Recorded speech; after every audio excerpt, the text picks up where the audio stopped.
ಏನು ಹೇಳ್ತೀರಾ ಸರ್? ಈಗ ಸಚಿವ ಸ್ಥಾನವನ್ನು ಕೊಡಬೇಕು ಅಂತ ಹೇಳಿ ಒತ್ತಾಯ ಕೂಡ ನಡೀತಾ ಇರೋದು. ಕೊಡಲೇಬೇಕು. ಇವತ್ತು ರಾಜ್ಯದಲ್ಲಿ ಶೋಷಿತವ್ರಿಗೆ ಏನಾರ ಧ್ವನಿಯಾಗಿದ್ದರೆ ಸಿದ್ದರಾಮಯ್ಯನವರು ಮತ್ತು ಡಿ ಕೆ ಶಿವಕುಮಾರ್ ಹೇಗಿದ್ದರು, ಮಂತ್ರಿಯಾಗೂ ಕೂಡ ಅನುಭವ ಇರೋದ್ರಿಂದ ಅವರಿಗೆ ಈ ಸಂಪುಟದಲ್ಲಿ ಡಿ ಕೆ ಶಿವಕುಮಾರ್ ಅವರ ಸಂಪುಟದಲ್ಲಿ ಖಂಡಿತವಾಗೂ ಅವರಿಗೆ ಮಂತ್ರಿ ಸ್ಥಾನ ಕೊಡಲೇಬೇಕು. ಮತ್ತು ಮುಂಬರುವ ದಿನಗಳಲ್ಲಿ ಜಿಲ್ಲೆಯಲ್ಲಿ ಏನಾರ ಸಂಘಟನೆ ಆಗಬೇಕು, ಕಾಂಗ್ರೆಸ್ಸು ಹನ್ನೊಂದು ಗೆಲ್ಲಬೇಕು ಅಂದರೆ ಅವ್ರಿಗೆ ಖಂಡಿತವಾಗೂ ಸಚಿವ ಸ್ಥಾನವನ್ನು ಕೊಡಲೇಬೇಕು.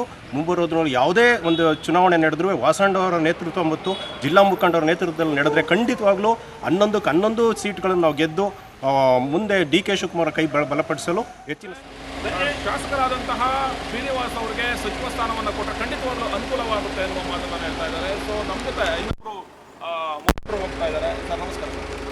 ಸರ್, ಸೊ ಎಲ್ಲ ಒಂದು ಕಡೆ 2-3 ದಿನಗಳಲ್ಲಿ ಸಚಿವ ಸಂಪುಟ ರಚನೆ ಆಗ್ತಾ ಇರುವಂಥದ್ದು. ಸೊ ಏನು ಹೇಳ್ತೀರಿ ಇದ್ರ ಬಗ್ಗೆ? ಯಾರಿಗೆ ಕೊಟ್ಟರೆ ಅನುಕೂಲ ಆಗ್ತದೆ ಜಿಲ್ಲೆಯಲ್ಲಿ?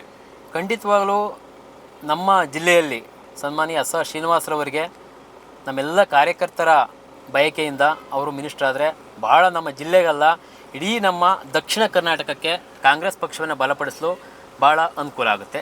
ಕಾರಣ ಏನಂತಂದರೆ ಇಡೀ ಜಿಲ್ಲೆಯಲ್ಲಿ ಸಕ್ರಿಯರಾಗಿರ್ತಕ್ಕಂಥ ಯಾರಾದರೂ ಒಬ್ಬರು ಶಾಸಕರಿದ್ದಾರೆ ಅಂತಂದರೆ ಅದು ಸನ್ಮಾನ್ಯ ಎಸ್ ಆರ್ ಶ್ರೀನಿವಾಸ್ ಅಂತ ಹೇಳಿ ನಾನು ಎದೆ ತಟ್ಕೊಂಡು ಹೇಳ್ತೀವಿ. ಯಾಕೆಂದರೆ ಅವರು ಇಡೀ ನಾವು ಗುಬ್ಬಿಗೆ ಮಾತ್ರ ಸೀಮಿತವಾದಂಥ ವ್ಯಕ್ತಿ ಅಲ್ಲ, ಅವರು ಇಡೀ ಜಿಲ್ಲೆ ಬಿಟ್ಟು ಇಡೀ ದಕ್ಷಿಣ ಕರ್ನಾಟಕಕ್ಕೆ ಅವರ ಅವಶ್ಯಕತೆ ಇದೆ ಅಂತೇಳಿ ನಮ್ಮೆಲ್ಲ ಕಾರ್ಯಕರ್ತರ ಪರವಾಗಿ ನಾನು ಹೇಳಲಿಕ್ಕೆ ಬಯಸ್ತೀನಿ.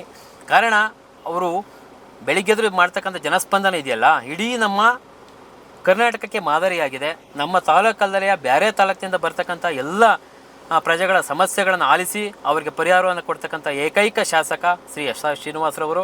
ಖಂಡಿತವಾಗ್ಲೂ ಅವರು ಇಂಡಿಪೆಂಡೆಂಟಾಗಿ ಗೆದ್ದು ಇವತ್ತು 5 ಸತಿ ನಿರಂತರವಾಗಿ ಯಾವುದೇ ಸೋಲಿಲ್ಲದೆ ಗೆದ್ದಿದ್ದಾರೆ.